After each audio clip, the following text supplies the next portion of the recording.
The future of Australia's housing market could rest upon the level of immigration in the next few years, according to the boss of Australia's largest brickmaker.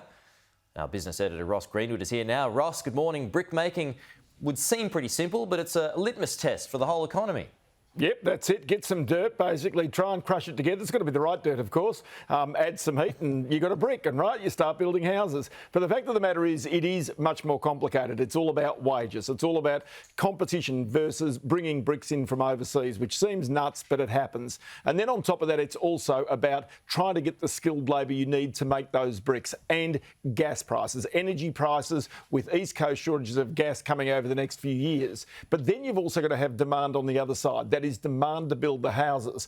After the housing boom that Australia has enjoyed, it's been a situation where now there is a shortage of houses, and especially if immigration goes up. But oddly enough, to build those houses, you need immigration to rise. Now, I've chatted with Lindsay Partridge, who is the Chief Executive of Brickworks, Australia's biggest brickmaker, and he says the key to all of this is immigration. Have a listen. Yeah, absolutely. But the biggest issue there is you've got to have a pretty positive sort of idea of what immigration is going to go. And while immigration is not there, eventually, that's going to reduce demand quite dramatically. 100,000 people need about 42 to 45,000 homes to live in. And we're down 200,000 or 300,000 people. So we've got to get immigration going again if we're going to see those sort of numbers achieved. Right now, Ross, inflation is being fueled by the Russia-Ukraine war.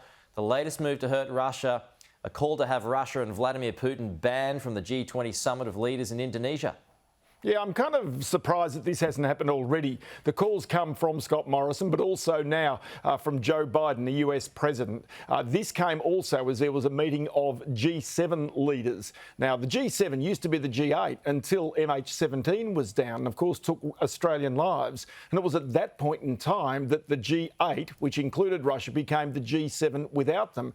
You might also remember that was the time, famously, that our then Prime Minister, Tony Abbott, said he was prepared to shirt front Vladimir Putin if he met him at any of these meetings. Well, the reality is that the Russian government, and Russia itself, is still in the G20, which is due to meet in Indonesia later this year in September. And now these calls are growing louder that Russia should be excluded. Vladimir Putin says he wants to go. China says he should be able to go. But it seems almost implausible that Western leaders are going to enable him to go. But this still becomes a piece of geopolitical sort of, if you like, importance right now about the role of Vladimir Putin on the world stage. Exactly.